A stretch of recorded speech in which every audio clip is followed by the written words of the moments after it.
அப்புறம் என்ன, மைக்கை பிடிச்சாச்சு, வெடியை கொளுத்தி போட்டுருவோமா? அநீதி, அராஜகம், தில்லுமுள்ளு இவை எல்லாம் திமுக முதற்றே உலகு. காமராஜர் அவர்கள் இருந்த இடத்தில், அண்ணா அவர்கள் இருந்த இடத்தில், எம்ஜிஆர் அவர்கள் இருந்த இடத்தில் இப்படிப்பட்டவர்களும் அமர்கின்ற ஒரு நிலைமை ஏற்பட்டுருச்சு. வாய் விளம்பர வள்ளல். இவருக்கு கேள்வி மட்டும்தான் கேட்க தெரியும், பதில் சொல்ல தெரியாது, நிருபர்களை சந்திக்க மாட்டார். இப்போவும் அந்த பழைய தேஞ்சி போன, துருபிடிச்சு போன, நஞ்சு போன அதே அந்த பழைய வெப்பனையும் இப்போவும் கையில் எடுக்கிறாங்க. அதனால் மை டியர் ஜென்டில்மேன், டெக்னாலஜிலாம் வளர்ந்து வேற எங்கேயோ போயிட்டுருக்கு. அட்லீஸ்ட் உங்கள் டெக்னிக்கையாவது கொஞ்சம் மாற்றுங்க பாஸ். 1977 ஜூன் மாதம்னு நினைக்கிறேன், ஜூன் மாதத்தில் புரட்சி தலைவர் எம்ஜிஆர் அவர்கள் ரேடியோவில் ஒரு பேட்டி ஒன்று கொடுத்தாங்க. அதில் பேசும்போது சொன்னாங்க, பேரறிஞர் அண்ணா அவர்கள் இருந்த இடத்தில் இப்படிப்பட்டவர்களும் அமர்கின்ற ஒரு நிலைமை ஏற்பட்டுச்சேன்னு எண்ணி எண்ணி கண்ணீர் வடித்தேன். அன்னைக்கு அந்த கண்ணீரை துடைக்க ஆரம்பித்த இயக்கம் தான் அண்ணா திராவிட முன்னேற்ற கழகம்னு சொன்னார். அதே மாதிரி 2017 அப்புறம் 2021 அப்புறம் தமிழ்நாட்டுடைய நிலைமையை பற்றி யோசித்து பார்த்த நம்ம தமிழக மக்கள், காமராஜர் அவர்கள் இருந்த இடத்தில், அண்ணா அவர்கள் இருந்த இடத்தில், எம்ஜிஆர் அவர்கள் இருந்த இடத்தில் இப்படிப்பட்டவர்களும் அமர்கின்ற ஒரு நிலைமை ஏற்பட்டுருச்சேன்னு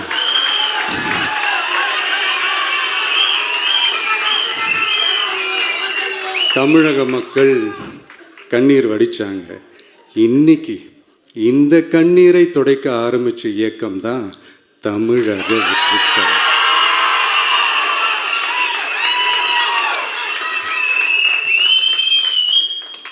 இப்படியெல்லாம் நம்ம பேசுறதுனால கண்டிப்பாக சில பேர் கொந்தளிப்பாங்க.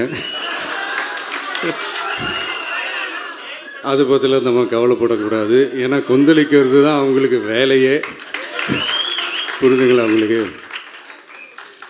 ஏன்னா எம்ஜிஆர் அவர்கள் கட்சி ஆரம்பித்தப்போ, ஏன் அவர் ஜெயித்ததுக்கப்புறம் கூட சட்டசபையில் கூட ஏதோ ஒரு நடிகர் கட்சி வந்திருக்குதான், ஏதோ ஒரு புதிய கட்சி வந்திருக்குது, புரட்சி தலைவர்னு ஒருத்தர் வந்து, இப்படியெல்லாம் கேலியும் கிண்டலுமா. அதனால் யார் அரசியலுக்கு வந்தாலும் இப்படி கொந்தளிக்கிறது தான் அவங்களுடைய வேலையே. அப்படி தான் நாம் அரசியலுக்கு வந்ததுக்கப்புறம் கூட இந்த விஜய்க்கு என்ன அனுபவம் இருக்குது, எம்ஜிஆர் அவர்களுக்கு எவ்வளோ அனுபவம் இருக்குது தெரியுமா? 52லேருந்து 72 வரைக்கும் அந்த 20 இயர்ஸ் திமுகவில் இருந்த ஒரு அரசியல் அனுபவம் எவ்வளோ இருக்குது தெரியுமா? விஜய்க்கு என்ன பெரிய அனுபவம் இருக்குதுன்னு கேட்டால் அதே வாய் தான் அன்னைக்கு எம்ஜிஆர் அவர்களை பார்த்து, அன்னைக்கு எம்ஜிஆர் அவர்களை பார்த்து அரசியல் அரிச்சுவடி தெரியாதவர், கவர்ச்சியை மட்டுமே நம்பி இருக்கிறவர், அட்டக்கத்தி, வாய் விளம்பர வள்ளல். இவருக்கு கேள்வி மட்டும்தான் கேட்க தெரியும், பதில் சொல்ல தெரியாது, நிருபர்களை சந்திக்க மாட்டார், டெல்லியை வகச்சிக்க மாட்டார், மேலே இருந்து அவருக்கு அவ்வளோ ப்ரெஷர் இருக்குது, அப்படி இப்படின்னு சொன்னதும் அதே வாய் தான். அதனால் எம்ஜிஆர் அவர்களை மட்டும் இல்லை, அவருடைய தொண்டர்களை கூட விட்டு வைக்கலை. அது என்னது, இந்த பளபளப்பு ஜொலி ஜொலிப்பை பார்த்தா பல்லிழிப்பவங்க, இப்படியெல்லாம் கிண்டலும் கேலியுமா, இது எல்லாம் மக்கள் ஒரு மாதிரி சைலண்ட்டாக வாட்ச் பண்ணிக்கிட்டு என்ன பண்ணாங்கன்றது உங்களுக்கே நல்லா தெரியும். அவர் ஜெயித்ததுக்கப்புறம் இந்த அரசியலில் பழந்துன்னு கொட்டை போட்ட அனுபவிச்சாலையும் இருப்பாங்கன்னு சொல்லுவாங்கள்ல, அவங்க எல்லாருக்குமே அந்த கோட்டைன்றது ஒரு பகல் கனவாகவே மாறிடுச்சுன்னா பார்த்தீங்க. 77 மாதிரியே இப்போவும் அந்த பழைய தேஞ்சி போன, துருபிடிச்சு போன, நஞ்சு போன அதே அந்த பழைய வெப்பனையும் இப்போவும் கையில் எடுக்கிறாங்க. அதனால் மை டியர் ஜென்டில்மேன், டெக்னாலஜிலாம் வளர்ந்து வேற எங்கேயோ போயிட்டுருக்கு. அட்லீஸ்ட் உங்கள் டெக்னிக்கையாவது கொஞ்சம் மாற்றுங்க பாஸ்.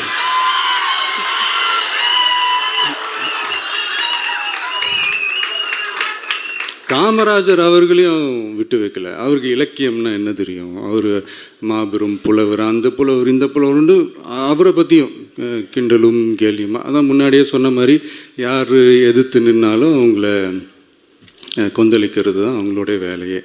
ஸோ இப்படி அவங்க பண்ணுற தப்பெல்லாம் நம்ம எடுத்து சொன்னால், அவங்க பண்ணுற அட்ராசிட்டியை பற்றி நம்ம எடுத்து சொன்னால், அவங்க பண்ணுற அந்த ஊழலை பற்றி தான் நம்ம எடுத்து சொன்னோம். முக்கியமாக நாம் அதை எடுத்து சொன்னால் 50 வருஷத்துக்கு முன்னாடி இருக்கிற அதே தகர டப்பாவை எடுத்து உருட்ட ஆரம்பிச்சிருவாங்க.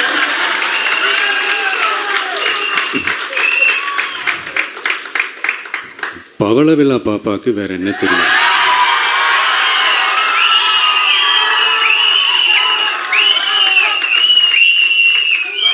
பழைய டப்பாவை உருட்டதானே தெரியும். அதுக்காக நாம் அவங்க பண்ணுற தப்பெல்லாம் சொல்லாமல் வெளியே சொல்லாமல் இருக்க முடியுமா? சொல்லுவோம், சொல்லிக்கிட்டே இருப்போம். நம்மளை தவிர யார் அவங்கள ஏற்று நின்று கேள்வி கேட்கறது? யாருக்கு அந்த தில் இருக்குது?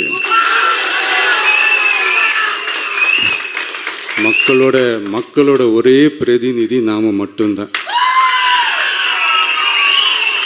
ஸோ இப்படி இருக்கிற இந்த நிலைமையில் இன்றைக்கி இந்த டிஜிட்டல் உலகத்தில் திருவள்ளுவர் இருந்திருந்தார்னா இந்த தீய சக்தியை பற்றி என்ன திருக்குறள் எழுதியிருப்பார்? ஒரு கற்பனையா, அநீதி அராஜகம் தில்லுமுள்ளு இவையெல்லாம் திமுக முதற்றே உலகு.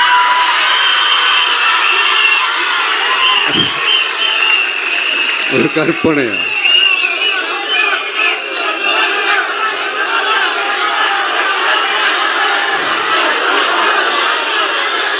அநீதி அராஜகம் தில்லுமுள்ளு இவையெல்லாம் திமுக முதற்றே உலகு.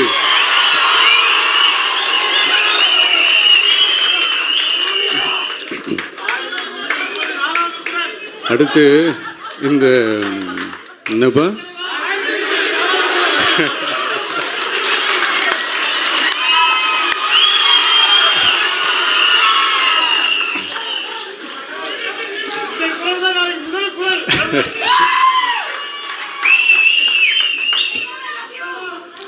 அடுத்து இந்த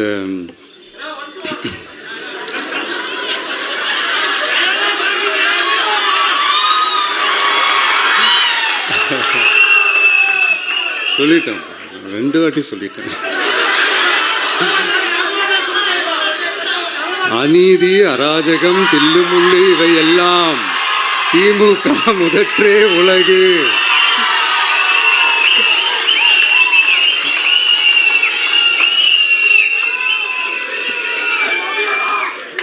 அடுத்து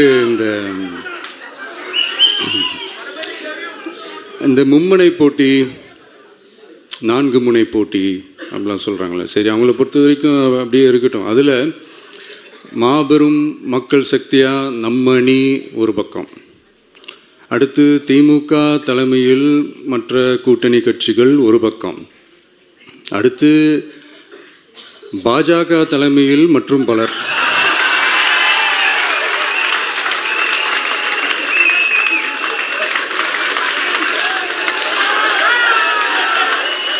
என்னப்பா சிரிக்கிறீங்க? உண்மைதானேப்பா சொன்னேன்.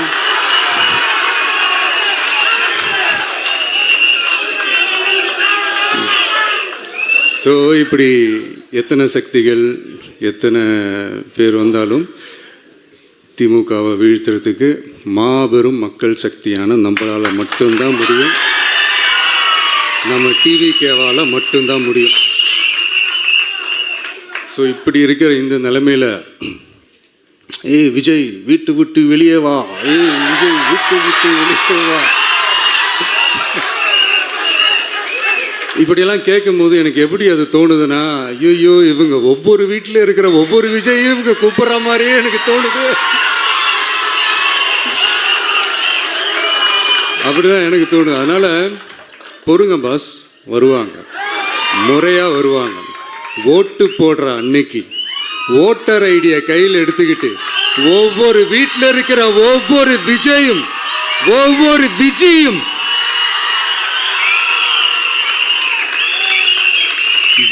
பூத்தா காலையிலே வந்து நிற்பாங்க பாருங்க. அன்னைக்கு தெரியும் பாருங்க, ஏண்டா இந்த விஜய கூப்பிட்டோம்னு.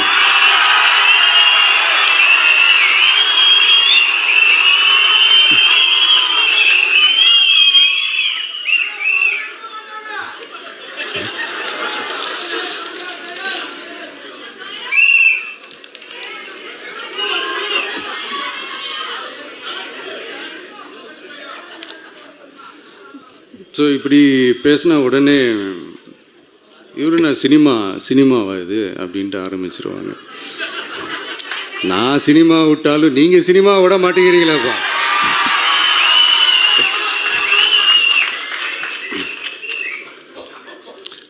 அப்புறம் இன்னொரு ரீசெண்டாக அந்த ஒரு விஷயம் போயிட்டுருக்குல்ல, இந்த கருத்து கணிப்பு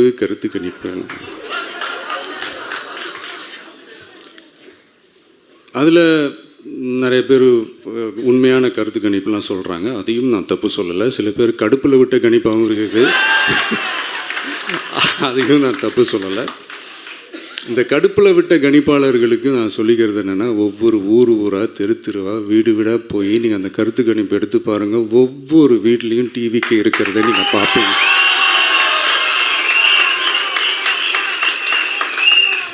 அப்படி சப்போஸ் உங்களுக்கு அது ஷாக்கிங்காக இருந்துச்சுன்னா ரப்பர் வச்சு எல்லாத்தையும் அழிச்சிட்டு மறுபடியும் முதல்லேருந்து எடுத்து பாருங்கள், அதே ரிசல்ட் தான் வரும்.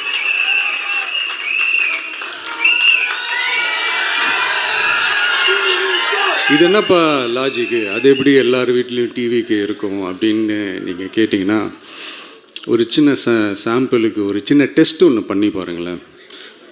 நம்ம சிஎம் சார் இருக்காங்கள்ல, ஸ்டாலின் சார், ஒரு 2 இயர்ஸ் பேக் இருக்கும்னு நினைக்கிறேன்.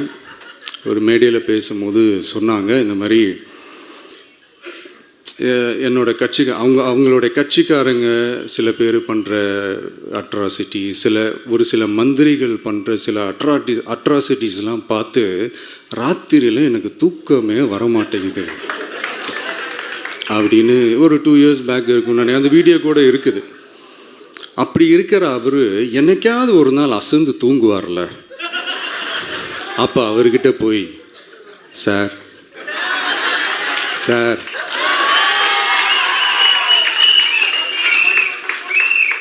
எந்த சின்னத்துக்கு சார் ஓட்டு போடுவீங்க அப்படின்னு கேட்டு பாருங்க. விசில் சின்னத்துக்கு தான்.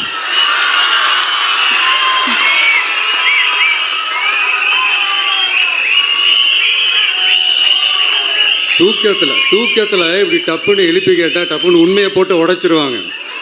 அதுக்கு சொன்ன அப்படி இருக்கிற இந்த நிலைமையில் டிவிக்கே வந்து சிட்டியில் தான் இருக்குது, டவுனில் தான் இருக்குது, வில்லேஜ் சைட்லலாம் இல்லை அப்படின்னு சொல்கிறவங்களுக்கு இந்த மாதிரி சில டெஸ்டெல்லாம் பண்ணி பாருங்கள், தெரியும்.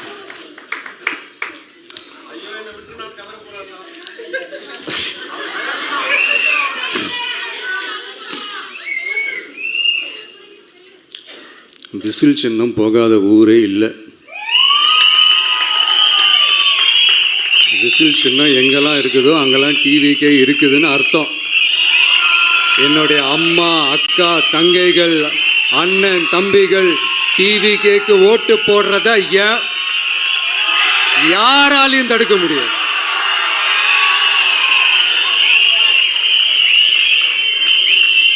ரத்த சொந்தமாக நம்மளை நினைக்கிற நம்மளோட வகையராக்களை எந்த கட்சியாலையும் எவ்வளவு விலை கொடுத்தாலும் வாங்கவே முடியாது.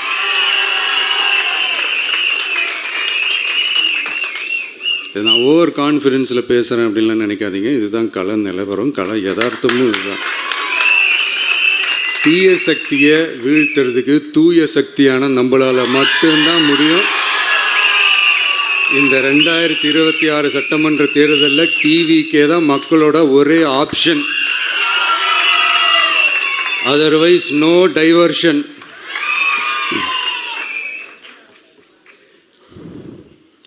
இந்த டப்பா இன்ஜின், ஓட்டை இன்ஜின், எவ்வளோ இன்ஜின் வந்தாலும் டாப் இன்ஜின் நம்ம டிவிக்கே தான்ன்றதை மக்கள் ஆல்ரெடி முடிவு பண்ணிட்டாங்க. அதனால் நம்மளுடைய தோழர்கள் அதை மனசில் நல்லா ஏற்றிக்கிட்டு இன்னும் ஷார்ப்பாக ஒர்க் பண்ணுங்கள். நான் ஏற்கனவே சொன்ன மாதிரி ஒன்றியம், நகரம், பேரூர், பகுதி, கிளை எல்லா இடத்துலையும் அந்த பூத்தாக அந்த நம்மளுடைய வேட்பாளர்களுக்கு ஒற்றுமையாக இருந்து வேலை செய்யுங்க. நமக்கு மாபெரும் கூட்டணியான, மாபெரும் மக்கள் சக்தியான குடும்பமாக நம்மளோட இருக்கிறாங்க. இன்னொன்று அன்றைக்கி நான் சொன்ன மாதிரி நம்மளுடைய விசில் சின்னத்துக்கு ஓட்டு போட வைக்கிறது மட்டும்தான் உங்களுடைய வேலை. மற்றதெல்லாம் மக்களோட சேர்ந்து நான் பார்த்துக்கிறேன்.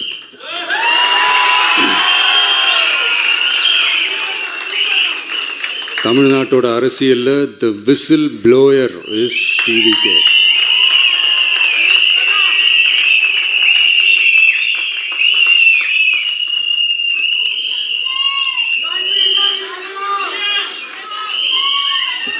நம்ம மக்கள் இந்த விசில்ல ஊதுல இந்த தீய சக்தியும் இந்த ஊழல் சக்தியும் தெரிச்சு ஓடணும். எப்படி தெரிச்சு ஓடணும்? அன்னைக்கு சென்ட் ஜார்ஜ் கோட்டையில் டிவிக்கு ஆளும் கட்சியா எழும். உங்களோட நான் இருக்கேன், நம்மளோட நம்ம மக்கள் இருக்கிறாங்க. இதுக்கு மேல என்ன வேணும்? கான்பிடண்டா இருங்க, நல்லதே நடக்கும், வெற்றி நிச்சயம்.